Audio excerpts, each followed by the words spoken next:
एक बार सम्राट अकबर ने अपनी यात्रा के दौरान सुनहरी फूल वाला एक पौधा देखा। वह फूल उन्हें इतना पसंद आया कि लौटते समय उसका एक पौधा वह अपने बगीचे के लिए भी ले आए। महल वापस आकर उन्होंने माली को बुलाया और सुनहरे फूल वाला पौधा उसे सौंप कर बोले, इसे बगीचे में हमारे शयन कक्ष की खिड़की के ठीक सामने रोप दो। ध्यान रहे, इसकी देखभाल तुम्हें अपनी जान की भांति करनी है। यदि पौधा नष्ट हुआ तो तुम भी अपने जीवन से हाथ धो बैठोगे। माली पौधा लेकर चला गया।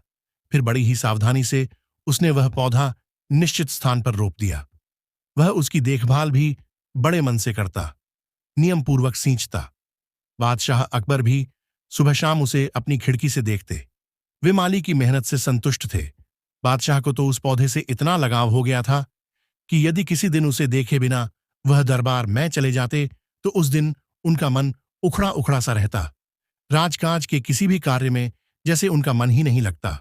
एक दिन अकबर सोकर उठे और आदत के अनुसार उन्होंने खिड़की खोली तो यह देखकर स्तब्ध रह गए कि पौधा अपने स्थान पर नहीं था। वह परेशान हो उठे। उन्होंने फौरन माली को तलब किया। भय से थर थर कांपता माली उनके सामने आ गया। पौधा कहाँ है? अकबर ने गरज कर पूछा। महाराज, उसे तो मेरी बकरी चर गई। बादशाह के क्रोध का ठिकाना न रहा। उनकी आंखें सुर्ख हो गईं और आवेश में आकर उन्होंने माली को प्राण दंड दे दिया। सैनिकों ने माली को तुरंत बंदी बना लिया। बादशाह अकबर बड़े गुस्से में फिर बोले, मूर्ख लापरवाह, हमने कहा था कि उस पौधे की अपनी जान से भी अधिक हिफाजत करना। ऐसी हिफाजत की है, ले जाओ इसे हमारी नजरों के सामने से। सैनिक उसे लेकर कारागार की ओर चल दिए। थोड़ा दिन चढ़ते ही यह खबर पूरे राज्य में फैल गई कि राजमाली को मृत्युदंड दे दिया गया है।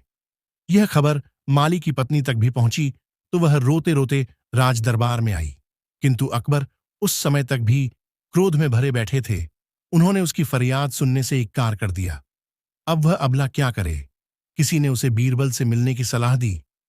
तुम तुरंत बीरबल के पास जाओ। यदि वे चाहेंगे तो तुम्हारे पति का बाल भी बांका नहीं होगा।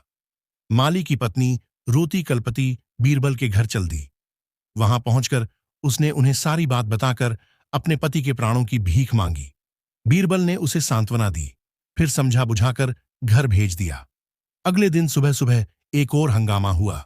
माली की पत्नी बकरी को मजबूत रस्सी से बांधे नगर के हर चौराहे पर जाती, खूंटा गाड़कर उसे उससे बांधती, फिर हाथ में डंडा लेकर निर्दयता से उसकी पिटाई करती।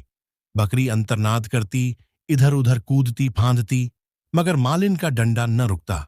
उस समय आगरा में पशुओं के प्रति निर्दयी व्यवहार पर प्रतिबंध था। लोग मालिन को रोकते कि वे ऐसा न करे, मगर वह किसी की न सुनती। वह तो जैसे पागल हो गई थी। उधर पिट पिट कर बकरी भी अधमरी हो गई थी।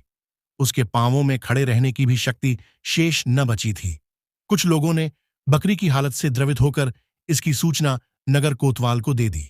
कोतवाल सिपाहियों के साथ आया और बकरी सहित मालिन को पकड़कर ले गया। कोतवाल जानता था कि यह मसला माली के मृत्युदंड से जुड़ा है, अतः उसने मामले को राज दरबार में पेश करना ही उचित समझा। अकबर ने मालिन से पूछा, तुमने इस बेजुबान को इतनी बेरहमी से क्यों पीटा? अन्नदाता, जिस बकरी के कारण मैं विधवा होने वाली हूं, जिसके कारण मेरे बच्चे अनाथ होने वाले हैं, जिसने मेरे भरे पूरे घर को उजाड़ कर रख दिया हो, आप ही बताएं कि उस जीव के साथ मैं कैसा व्यवहार करूं? क्या मतलब? उलझनपूर्ण लहजे में अकबर ने पूछा। इस निरीह पशु के कारण तुम विधवा हो रही हो, तुम्हारे बच्चे अनाथ हो रहे हैं, यह बात कुछ समझ में नहीं आई। विस्तार से बताओ। महाराज, माली की पत्नी हाथ जोड़कर बोली, क्षमा करें, यह वही बकरी है जिसने आपका सुनहरी फूल वाला पौधा खाया है। अपराध इसने किया है, मगर सजा मेरे पति को मिल रही है। फूल इसने खाया और घर मेरा उजड़ रहा है। मांग मेरी सूनी हो रही है। अब आप ही बताएं कि आप जैसे न्यायशील राजा के राज्य में कोई इतना भयंकर अपराध करके भी सजा से बचा रहे, क्या यह उचित है? आखिर इसे इसके अपराध का दंड मिलना चाहिए कि नहीं? ओह ओह!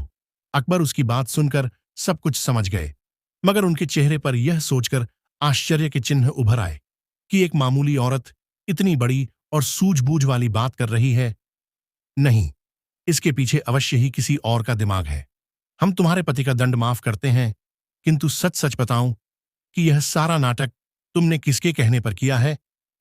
जी, बीरबल जी के, मालिन ने जवाब दिया। ओह बीरबल, तुम बड़े अजीब अजीब तरीके अपनाकर हमारा ध्यान हमारे गलत निर्णयों की ओर आकर्षित करते हो। बादशाह अकबर ने उसी समय बीरबल को 500 स्वर्ण मुद्राएं पुरस्कार देने का ऐलान किया और उस निर्दोष माली की फांसी की सजा को भी स्थगित कर दिया।